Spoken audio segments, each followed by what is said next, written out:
And here we are, day 5. The metal's on all of these walls.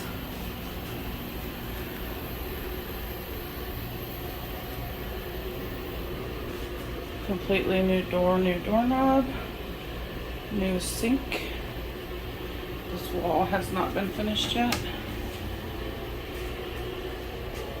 Here are the signs that we're going to be putting on the walls.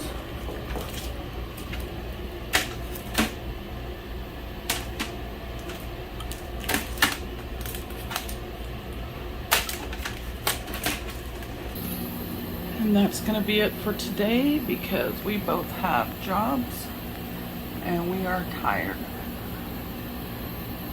So I'll have to do another coat of paint on the ceiling, which is plywood.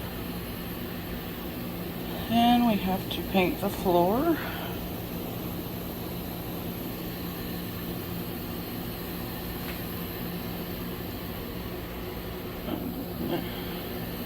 There we go.